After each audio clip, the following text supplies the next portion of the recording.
Hello again, it's day 2. This is Liam from Ains of Body Science again.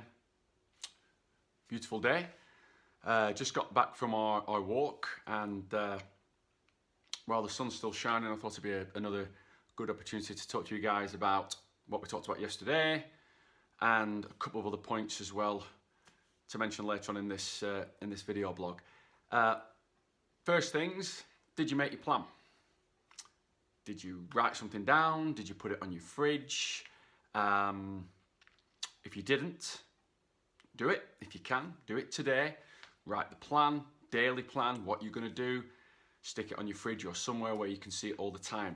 Really, really important, guys. It's going to help you structure your day and get through this kind of stuff. Second point, did you find some space to maybe work out in? Did you designate that? Did you have a workout? You know, what did you do? Third point, did you try some of the breathing? 5 minutes worth of breathing makes the world of difference to how you're feeling. So if you didn't do those things, I would urge you, it's great to start at the beginning with the right footing. I would urge you to do those things today if you haven't already done them. And then I'm going to move us a little bit further on with some other bits and bobs of information about breathing and movement, which we'll show you just in a little bit.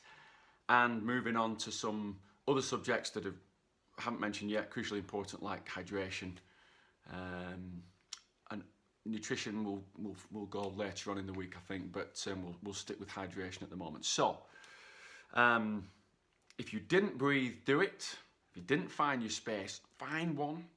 Designate a space. You know, I'm sure you've got somewhere in your house that can be used for any kind of exercise workout. Doesn't need to be a huge space.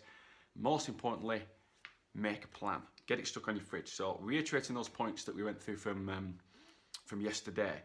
That's it. So what I'm going to show you next is 3 exercises, 3 breathing exercises. And don't forget, we're still right at the very beginning of this quarantine, lockdown, whatever. And as I said yesterday, nobody really knows how long this is going to take. Nobody knows how long we're going to be like this. Hopefully not for too long. But if it is a little bit longer, it's great to get these techniques right at the beginning. As I said, it's not like you can't exercise. You can. If you feel like you can, go and exercise. But do it at your own pace. So, exercises to follow. Next, we're going to do 3. We're going to do a tummy vacuum, breathing exercise. We're going to do a breathing squat. And we're going to do a toe touch squat, which is the dead simple things to do, almost kind of yoga-esque things to do, just to do in the morning or in your designated area when you've got it on that plan on the fridge. These are what to do to start your day. Again, any questions you might have, you know, please send them through the Facebook page we've set up, which is Beat the Virus, Ains with Body Science. If you haven't had a look at that, have a look at it. And we'll get on with the exercises. Okay.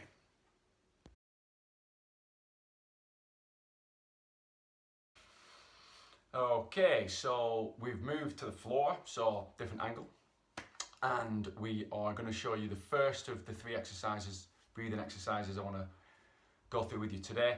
It's a tummy vacuum. It's a pretty simple exercise, and the reason why we're doing this is to activate a muscle that's kind of a corset muscle coming right around the middle of your body called your TVA, transversus abdominis, and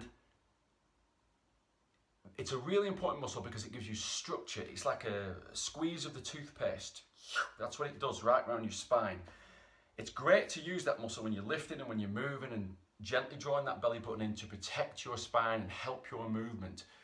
Most kids, their TVA works naturally, just on all the time. Then we get more sedentary, we get more office-based, we go in quarantine, we get a lockdown, and the whole thing turns off. And when it turns off, a whole lot of problems can happen. Backaches and, spinal problems, disc herniations. I mean, that's if you're lifting something very big and something pops, that's usually because these muscles aren't working properly to support your spine. Now, we were talking about breathing. So the tummy vacuum exercise it's got 2 great things about it. Number 1, it activates that TVA muscle. So it gives you that structure that we're talking about. And number 2, from the breathing exercise I showed you sat in the chair, I went through in the first video blog, it helps you breathe down to your belly and back up again. Helps calm the body right down. So I'm going to show you, I'm going to turn side on and show you exactly what it is. I'm going to tuck my shirt down in so you can see the movement of the tummy coming in and out. So if I'm in the right position, and loop. So we're nice and relaxed. So we've got a nice curve in the lower back, nice and relaxed. We're not up like a cat or anything like that. It's a nice soft position. And when I breathe in through my nose, I'm inflating my tummy. So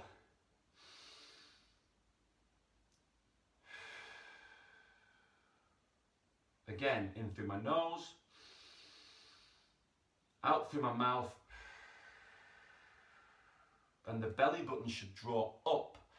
Now, that's the exercise. Breathing pace, 10 times, dead simple. If you cannot draw that belly button up without moving that back, we're not trying to do anything like that. The back stays nice and soft and nice and loose.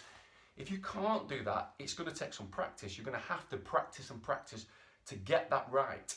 And it's important. So, you know, you may even film yourself like we're doing now and try and get that belly button drawn up nice and gently. You're not trying to jam it straight up because that will cause other body parts to move. Nice gentle squeeze as you're blowing out, not as you're sucking in. This is nothing to do with pressure created by the lungs. This is a muscular contraction, and you're filling your belly coming in, which is the breathing technique we talked about, and then you're gently drawing that belly button in when you breathe out, okay? 10 times should be great. If you need more practice, practice it all the time. You know, it's an easy exercise. You can get on your hands and knees and do it whenever you want. So, great exercise, great starting point, dead simple. Anyone can do it. If you can get down on your hands and knees on the floor, not a problem. If you can't, do it standing. It's more difficult doing it standing. That's exercise number 1.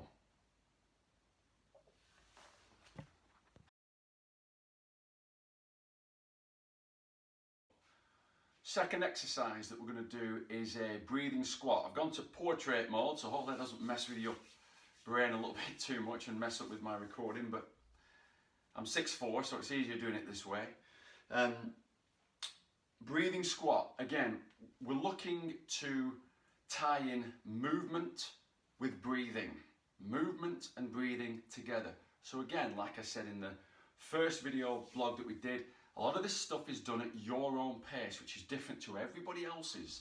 You do it at your pace, whatever your pace is.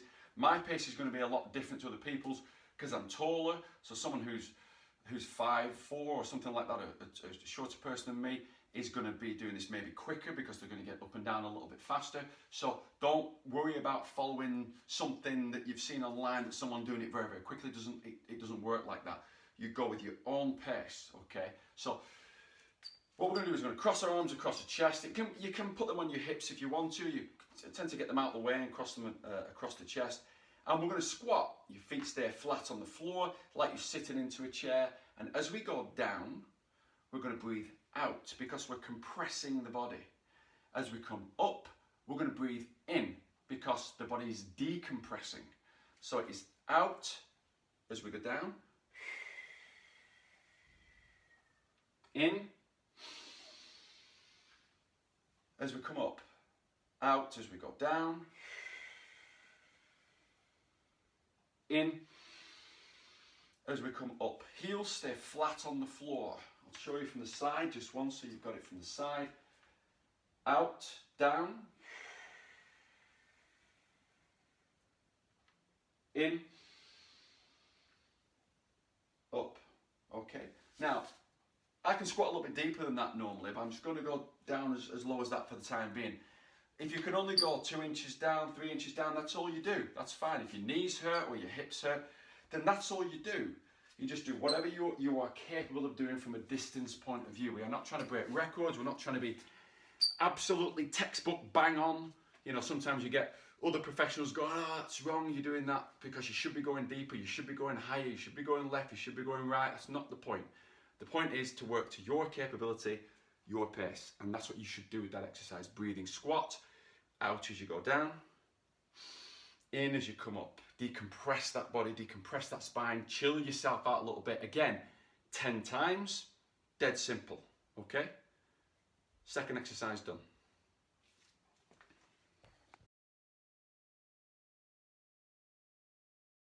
back again for the third exercise, which is going to be a toe touch. Very similar to the breathing squat, similar on the breathing techniques, out as you go down, in as you come up.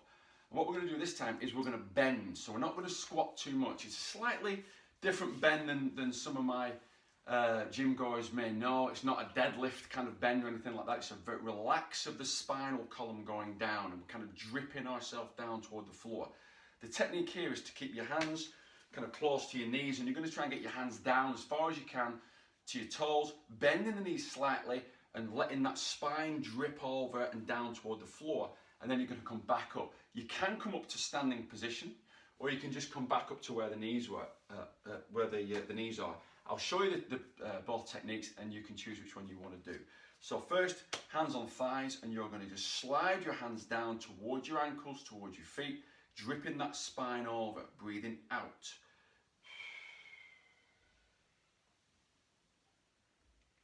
In as we come up, all the way to the top.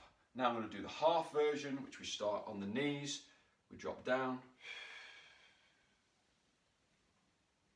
we come up, just to the knees, down again, up.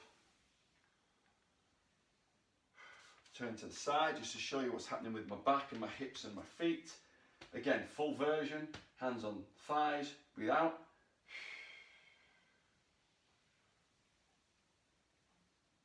In. Okay, so I know I'm rounding my back. That's the point. I'm supposed to do that. I'm rounding it down. I'm not putting any weights in my hand. I'm just doing it nice and gently, nice under control. If you were doing a bend, a proper bend, a deadlift type of bend, you would keep your back straighter. This is a nice, fluid, relaxed breathing exercise. So again, toe touch exercise, breathing squat exercise, tummy vacuum exercise, 3 great relaxation movement techniques just to start your day.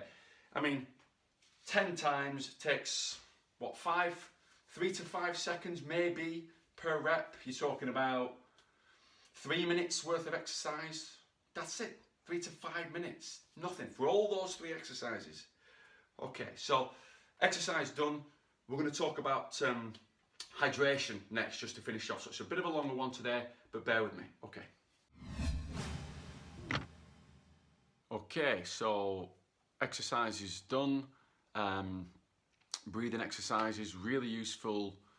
Try and get them done every day, at least for the first few days of this adventure that we're on, and see if they help. Don't kind of make yourself dizzy and overload yourself, and but just do it to your own pace.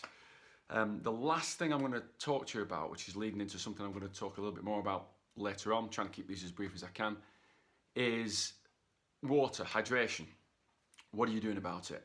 Are you having enough? Are you not? It's quite easy to get out of a routine that you've been in. If you've been drinking water in the office or the gym or wherever it's going to be on a normal day to day, that doesn't necessarily mean you're going to replicate that when you're stuck at home. You get into different routines and different habits. So again, part of making the plan as well is looking after your diet a little bit more and being more conscious of what you're eating and when you're eating it, and what you're drinking and when you're drinking it.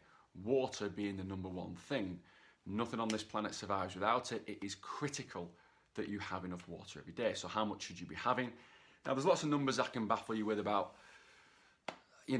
half your body weight in pounds times by, and all this kind of stuff. All we're going to say at the moment is you should be drinking a couple of litres of water a day. Depending on your body size, you may need more. Depending on your activity, you may need more.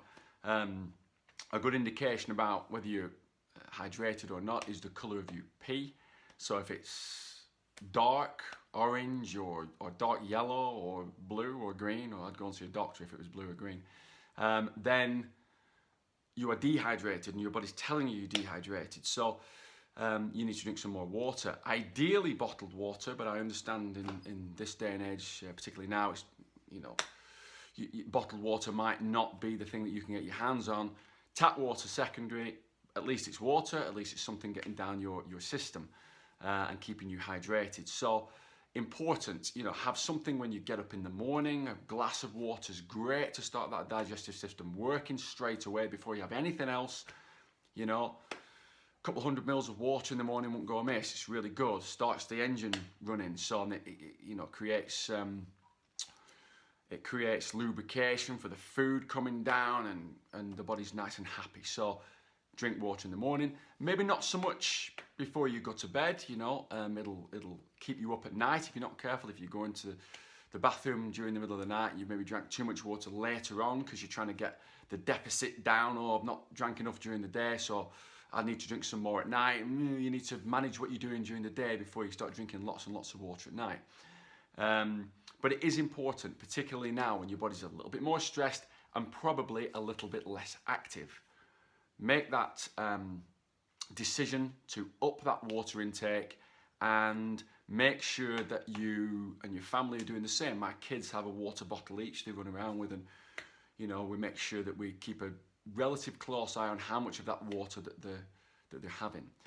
So things to avoid too much of: fizzy drinks, your Cokes, your Pepsis, your Fantas, and all that kind of stuff which are high in sugar and are not going to hydrate you at all. Teas and coffees, great to have in the morning. A couple of teas, I have a couple of coffees in the morning, and then I knock it on the head, and that's it. Again, generally a diuretic, which means that there's more water needed in your body to process that, you know, than there is in the drink itself. So you're in negative equity if you drink too much tea and coffee throughout the day.